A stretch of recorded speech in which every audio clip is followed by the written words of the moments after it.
Nesse paper, a gente vai falar dessas relações de cinema, história e política a partir de um caso específico que é um curta-metragem do diretor chileno Patricio Guzmán, que se chama Chile, a Memória Obstinada. As relações entre o cinema, história e política começam antes mesmo do que a gente chama de cinema, porque entre 1895, que é o marco do cinema, até a primeira década do século XX, né, a gente chama de early cinema, primórdios do cinema, em que a linguagem ainda nem estava estabelecida. Os primeiros filmes, né, têm um caráter muito documental, a grande maioria deles, e a gente já observa em várias das sessões filmes que têm um propósito documental com relação a algumas guerras. Então as relações são mais complexas do que a gente pensar simplesmente no cinema como o registro da história. Em alguns momentos há uma construção de uma história, né? Então no caso da escadaria de Odessa, algo que nem aconteceu entra como um acontecimento histórico para o imaginário da população a partir de uma construção cinematográfica, né? As reencenações, o que a gente vai ter é que ocorreram aqueles acontecimentos, mas aquela imagem que tem um caráter de real muito grande, né? Imagem fotográfica, cinematográfica, elas não revelam para o público que é uma reencenação. Então, há uma ideia de uma construção discursiva com relação à história, uma relação da memória que vai ser registrada, mas muitas vezes ela também é construída pelo discurso cinematográfico, que a gente vai ver ao longo da história do cinema. A partir dos estudos culturais, começa a ter uma compreensão do cinema enquanto prática social. E a partir disso é incorporado várias metodologias de disciplinas diferentes. E dentro disso surge, a partir dos estudos do Marc Ferraud na França, o que ele vai chamar de cinema e história, que busca compreender o cinema como um documento histórico, assim como jornais, revistas e outros meios de comunicação. A partir dessa compreensão do filme como um documento histórico, o Marc Ferraud ele busca pesquisar no que ele vai chamar de modos de ação do filme, que na verdade é o sistema formal do filme, significados latentes.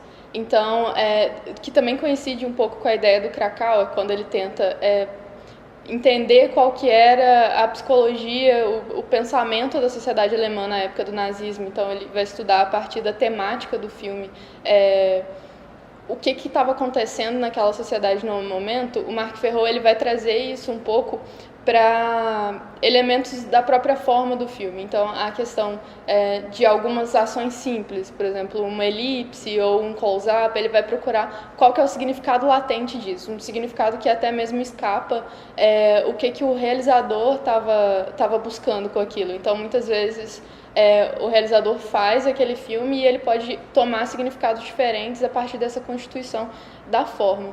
E essa compreensão vem lá da teoria literária com Umberto Eco, mas ela também pode ser aplicada ao cinema, quando Umberto Eco ele propõe essa ideia de um autor modelo e um espectador modelo, que são, na verdade, entidades abstratas. O autor modelo, que é a própria estruturação da forma do filme, e o espectador modelo é aquilo que essa estruturação está prevendo como colaborador na própria percepção desse texto. Então é muito importante estudar o que esse filme está pretendendo dizer e como que ele está estruturando esse discurso, que é o que o Alexandre Valin vai trabalhar como entender qual que é essa tentativa de imposição de sentido que a obra coloca a partir dessa estruturação.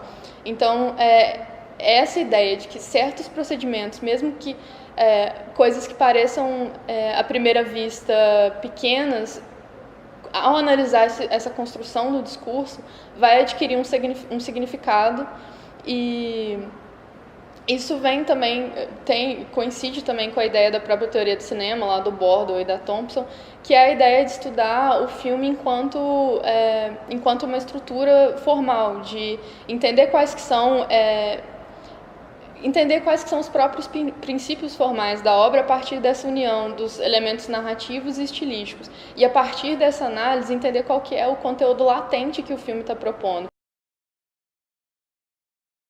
Aqui na América Latina, especificamente, o René Belli vai contextualizar que nos anos 50 e nos anos 60, com mais força, surge um cinema que tenta lutar contra um cinema hegemônico hollywoodiano. E, especificamente no caso do Chile, após a Revolução Cubana, aqui na América Latina, fica muito forte essa ideia do cinema não só lutando contra um outro modelo de cinema, mas também a favor de certas classes e contra classes dominantes. No caso do Chile, vai surgir uma série de filmes militantes que tentam representar essa mobilização popular. Especificamente, o René Belli vai contextualizar que nos anos 70 até 73 é um período de efervescência muito grande para esse cinema político, que seguia o ideal de um cinema feito pelo povo e para o povo. Então, que sinalizava, dentro desse período de conflito na sociedade chilena, sinalizava uma ideia de uma antirrevolução que estava em curso. Então, esse cinema que buscava representação, que também é a ideia que o Benjamin propunha, que era do cinema enquanto contrapoder.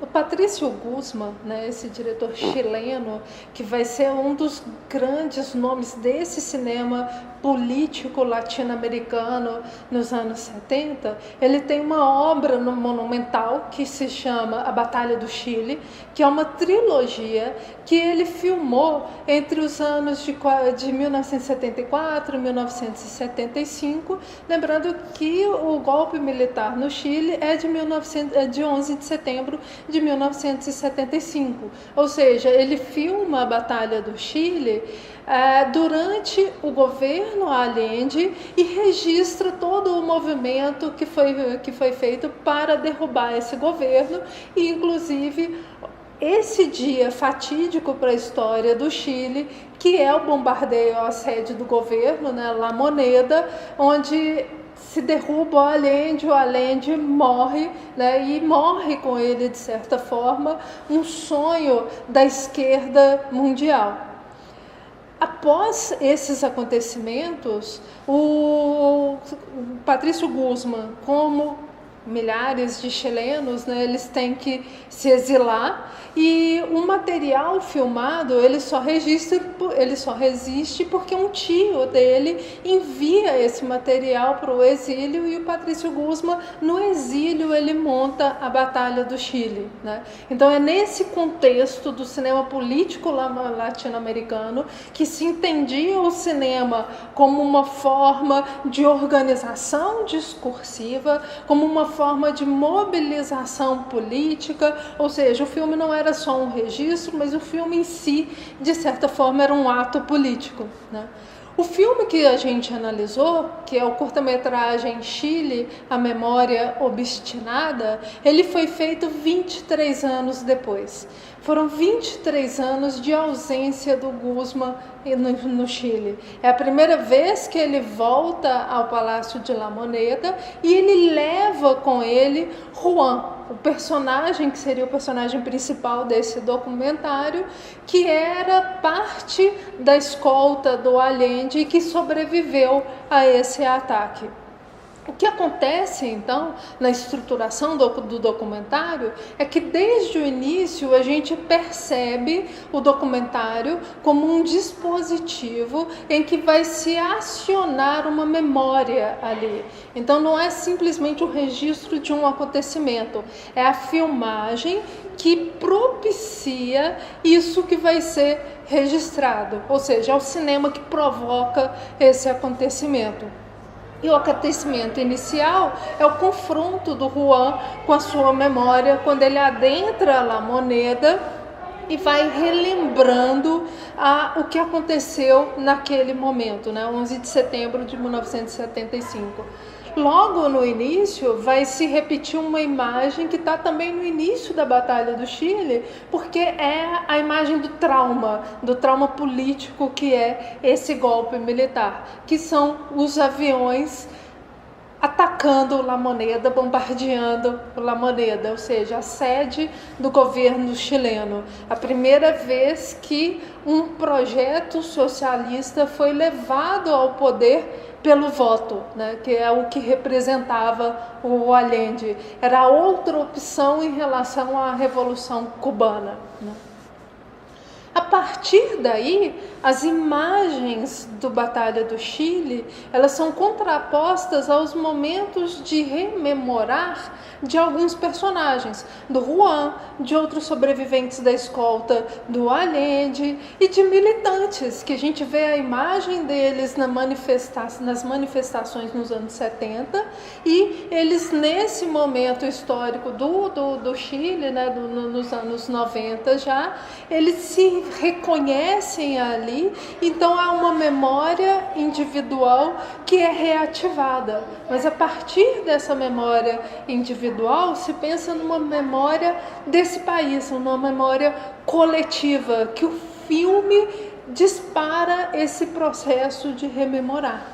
Então, depois desse primeiro momento com Juan, o Guzmán vai começar a nos apresentar várias definições do que seria a memória, né? Desse processo de algo que está no passado ser trazido para o presente. Alguns vão pensar como sendo necessário como um processo de cicatrização. O próprio Patrício Guzmán vai falar sobre esse processo obsessivo de rememorar, que é o processo cinematográfico dele, né, como uma tentativa de fechamento, ou seja, de dar sentido àquele acontecimento. Tanto que vários filmes dele posteriores, né, são todos relacionados a esse momento, né? Então, Nostalgia da Luz, o Salvador Allende, o Pinochet, são todos filmes dele que voltam nesse momento obsessivamente, né?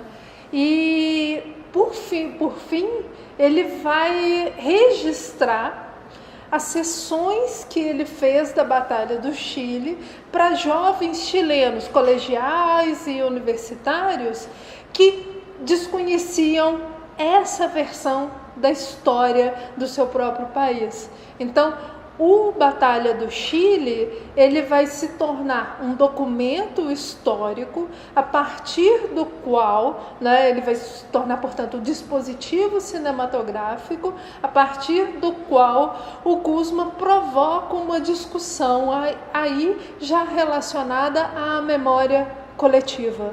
Por isso a gente percebe um caminho nesse filme de construção dessa passagem, de uma memória individual para uma memória coletiva, para uma memória histórica, que o próprio filme vai disparar esse processo. Ou seja, o cinema, nesse caso específico, ele não é registro, ele é provocador desses acontecimentos, e a partir daí ele registra a reação a isso que a própria câmera vai provocar. Yo era un niño, la única imagen que tenía era un septiembre, era saltando a mi cama, feliz por no haber llegado ese día, y veo esto y no entiendo cómo el hombre puede llegar esta wea, matar a otro, matar a una familia entera porque no piensa como tú, ¿cachai? O sea, todos mis sueños de actor y todo, tú los matas porque a ti no te gusta el arte, weón.